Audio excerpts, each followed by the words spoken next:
राम काज कीने बिनु मोह कहाँ विश्राम। तुलसीदास जी की यह पंक्ति जब रामायण में लिखी गई तो हनुमान जी इससे आकर्षित हुए और उन्होंने 7 योजन का समुद्र लांघ कर माँ सीता का पता बताकर राम के खेमे तो खुशी लाई ही, साथ ही साथ सनातनियों के लिए एक नई संजीवनी हनुमान जी लेकर लौटे। मेरे साथ में जो आप शख्सियत देख रहे हैं यह किसी परिचय के मोहताज नहीं है। जिस समय यह अपनी युवावस्था में थे, व्यवसाय की जगह जाने की बजाय इन्होंने सनातन का रास्ता चुना और सनातन के रास्ते पे चले गए। आचार्य भगवान कृष्ण शास्त्री जी हमारे साथ में है, भगवान दास शास्त्री जी हमारे साथ में है।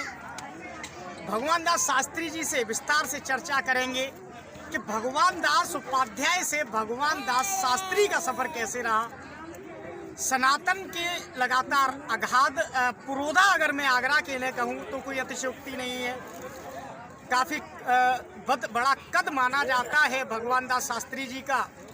भागवत कथा ब्रज क्षेत्र में विस्तार से चर्चा करते हैं कि सनातन का सफ़र कैसे शुरू हुआ, युवाओं के लिए इनके पास क्या संदेश रहेगा।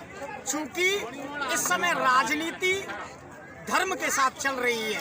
कहा जा रहा है कि नरेंद्र मोदी की शासन में सनातन का अमृतकाल है। कितना सनातन का अमृतकाल है, बात करते हैं भगवान दास शास्त्री जी से। शास्त्री जी, चैनल पर हार्दिक अभिनंदन व स्वागत है आपका। सबसे पहले सवाल, भगवान दास उपाध्याय जी छोटी सी उम्र से भगवान दास शास्त्री कैसे बने? इसका एक मूल कारण ये है कि मेरे यहाँ पर मेरे बाबा श्रीमद् भागवत के बहुत प्रकांड विद्वान थे। उन्होंने व्यास गद्दी को संभाला। दूसरी पीढ़ी में मेरे चाचा जी थे, उन्होंने व्यास गद्दी को संभाला। तो परंपरागत ये हमारी व्यास गद्दी शुरुआत से ही चली आ रही है। तीसरी पीढ़ी पर मैंने, चौथी पीढ़ी पर हमारा बेटा कुलदीप उपाध्याय, एक हमारा भतीजा भी है जो है वो भी व्याकरण से आचार्य, वो भी श्रीमद् भागवत का वक्ता है। दोनों ही भागवत के अच्छे कथावाचक है। चौथी पीढ़ी पर वो दोनों हैं। तो हम लोगों का सिद्धांत हमेशा जो है सनातन का प्रचार प्रसार करने के लिए रहा है। हम लोग शुरू से उससे जुड़े हुए हैं और हमारा एक ही सिद्धांत रहा है कि व्यक्ति धर्म के प्रति अगर निष्ठा बना करके चलेगा तो निश्चित ही परमात्मा की कृपा उसके ऊपर बनी रहेगी। जो लोग धर्म के प्रति निष्ठा आज बनाए हुए हैं, जो धर्म से जुड़े हुए हैं, मंदिर आदि के प्रति जिनकी आस्था है या अन्य जो है धर्म स्थलों के प्रति आस्था है, उनको बढ़ने से कोई नहीं रोक सकता। शास्त्री जी, अमिताभ बच्चन ने एक पिक्चर बनाई थी, उसमें कहा था कि युवा तिलक नहीं लगाएगा। धर्म की कहीं ना कहीं बॉलीवुड अवहेलना करता है।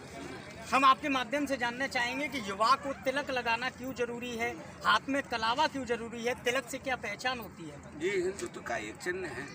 हम लोग जो हिंदुस्तान में रहते हैं, भारतवर्ष में रहते हैं, हिंदू हैं और सनातनी हैं। सनातनी होने के कारण हम सब लोगों का कर्तव्य बनता है कि अपने मस्तक पर तिलक लगाएं और अपने जो है अपने हाथ में कलावा बांधें। उस कलावे का कुछ लोग दुरुपयोग भी करते हैं, लेकिन निश्चित रूप से उसका खामियाजा उनको भुगतना पड़ता है। निश्चित जब उसके समाज के बीच में आते हैं, उनकी पहचान जब हो जाती है, उससे उनको दंड प्राप्त होता है। प्रत्येक हिंदू का ये कर्तव्य है कि अपने मस्तक पर तिलक लगाना और अपना कलावा बांधना, ये उसका परम धर्म है। ये हमारे धर्म का एक प्रतीक है, चिन्ह है, जिसके लिए हमें जहाँ निश्चित रूप से हर युवा को तैयार रही। बॉलीवुड वालों की बात तो वो एक क्षेत्र अलग है, वो नाटककार हैं, कलाकार हैं। अब उनकी तो स्थिति इस प्रकार की है कि किसी भी रोल को किसी भी तरह से कर सकते हैं, तो उससे उनकी तरफ से हमें कुछ। लेकिन वो सनातन में हिंदू धर्म के प्रति भ्रांतियाँ फैलाते हैं। भ्रांति फैलाओ, लेकिन इससे क्या कोई फर्क थोड़ी पड़ेगा। सनातन धर्म पहले था, है और रहेगा।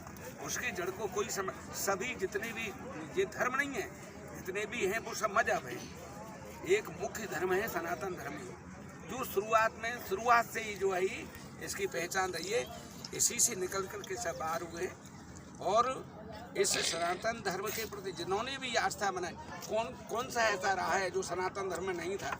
सभी सनातनी थे पहले, लेकिन अपनी अपनी डपली अपना राज जो अपनाना शुरू उन्होंने कर दिया, अपने राज से अलग बना दिए।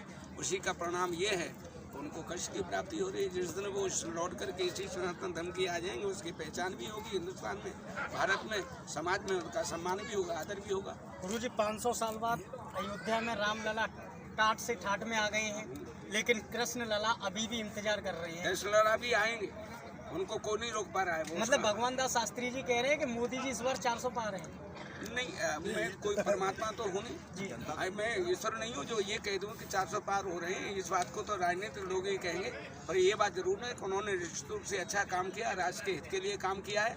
इसलिए जो है परमात्मा उनको निश्चित रूप से जहाँ इस रास्ते पर पहुँचाएगी, वहाँ तक ले जाएगी, ऐसा मेरा विश्वास। लेकिन वर्तमान में शास्त्री जी जो राजनीति की दूरी चल रही है, राजनीतिक विश्लेषण कह रहे हैं कि अयोध्या राम मंदिर है, मोदी जी ने बनाया, कृष्ण मंदिर भी मोदी जी बनाएंगे। नहीं, अब ये हम नहीं कह सकते, ज़्यादा कमेंट नहीं करेंगे इस विषय में।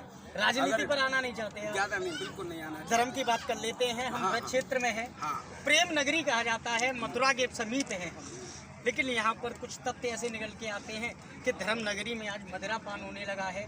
धर्म नगरी को प्रदर्शन नगरी बनाई जाने लगी है। चूँकि अभी हाल ही में उत्तराखंड के कपाट खुले हैं 4 धाम के। लगातार रमेश बिदूड़ी जी कह रहे हैं कि मोबाइल ले जाना 2 किलोमीटर तक वर्जित रहेगा। 200 मीटर पर क्षेत्र में आप मोबाइल नहीं ले जा सकते। क्या आप क्या मानते हैं, मंदिर में दर्शन कम प्रदर्शन ज़्यादा हो रहे हैं?